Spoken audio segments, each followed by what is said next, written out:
L'espoir réside en Afrique.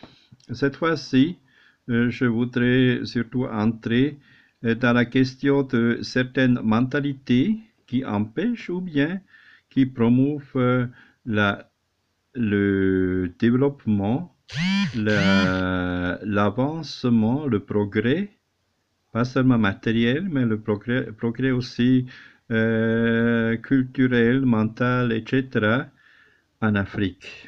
Et je me base pour cela sur mes propres expériences faites au Burundi. C'est pourquoi quelques exemples seront tirés aussi par le langage du Burundi, mais je pense que ce n'est pas tout à fait différent aussi dans d'autres coins de l'Afrique. Comment est-ce que je peux avancer d'abord moi-même personnellement? Avancer en principe à tous les niveaux, donc je ne parle pas ici d'un projet bien précis, mais je parle plutôt de la base mentale sur laquelle on peut construire ses projets personnels. Comment est-ce que je peux avancer? Un premier point très important, c'est d'abord de survaincre les obstacles intérieurs. Les obstacles donc au niveau de nos mentalités. Au Burundi, par exemple, on aime dire Takundi. Takundi, ça signifie, bon, on ne peut rien faire, c'est comme ça. Si nous gardons une telle mentalité, nous ne pouvons pas avancer parce que nous prenons les choses comme données, comme un sort qui est au-dessus de notre vie. Nous devons prendre en main nos vies dans tout ce que nous faisons et projetons. Ceux qui sont plus religieux, ils disent même Nifimana. Donc, Nifimana, ça signifie c'est l'affaire de Dieu. En effet, il y a une providence divine qui est au-dessus de nos vies. Nous ne pouvons pas changer rien. Ça va se développer tel que Dieu l'a prévu. Ce n'est pas pour contredire la foi, mais déjà dans la tradition burundaise, on disait aussi Imana irafashwa. Donc Dieu veut être aidé. Nous autres hommes, nous sommes là pour accomplir un plan de Dieu et avec Dieu. D'autres encore disent Yisinimbi, donc cette terre est mauvaise. Donc pour exprimer une méfiance généralisée. Si nous pensons de cette manière, de cette terre, des circonstances, de tout charme, mais aussi des personnes qui nous entourent, à ce moment-là, nous ne pouvons jamais, jamais, jamais avancer. Donc, il faut en premier lieu survaincre certains obstacles intérieurs, certaines mentalités. Deuxième raison qui est souvent proférée, pourquoi on n'avance pas, on n'a pas de moyens, pas d'argent. Taburgyo, comme on dit en Kirundi.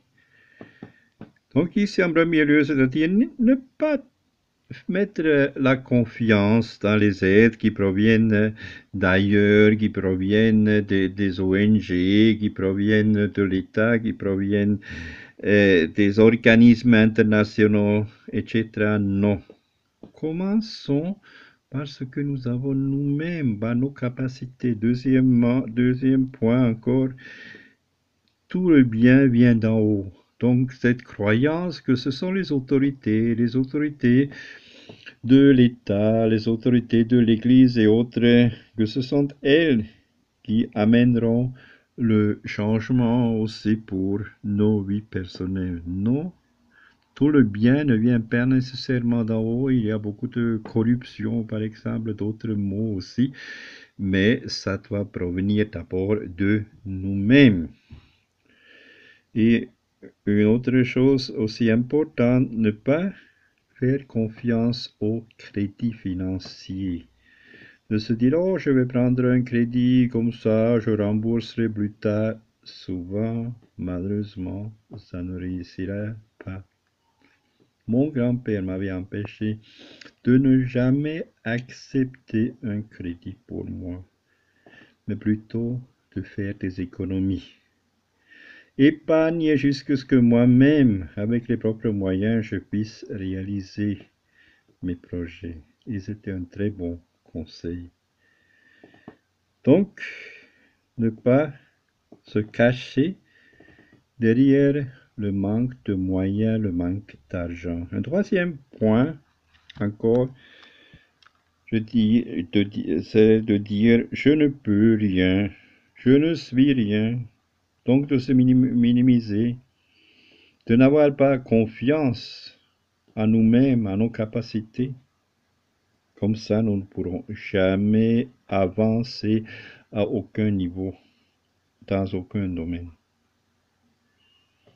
Au contraire, je dois d'abord développer toutes mes capacités qui sont déjà en moi.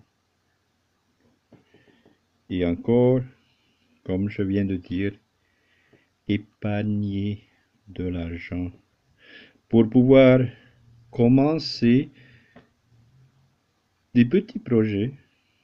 J'ai entendu parler de quelqu'un qui, à l'époque déjà à Bujumbura, aurait commencé par une petite table sur laquelle il vendait quelques petites choses, des pics, des chewing-gum, autres petites affaires.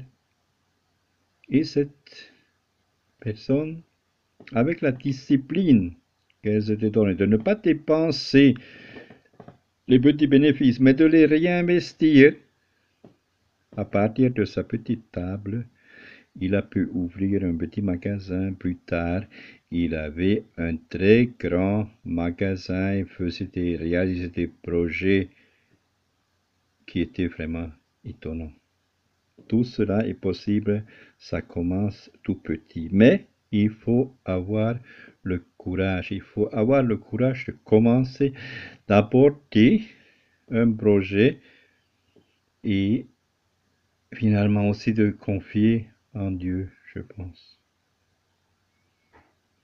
Et un quatrième point encore, l'union fait la force. Au Burundi, même ailleurs, souvent on rencontre la méfiance de l'un envers l'autre.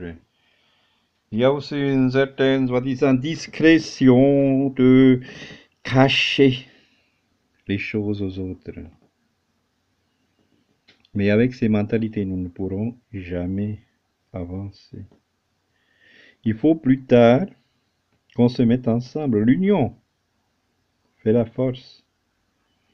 On se met ensemble, n'aime pas une union de ceux qui n'ont rien, qui ne peuvent rien, etc. Non.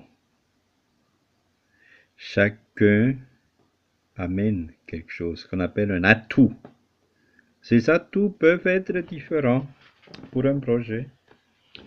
Un atout peut être un savoir. Un atout peut être une connaissance. Un atout peut être un bâtiment. Un atout peut être de l'argent.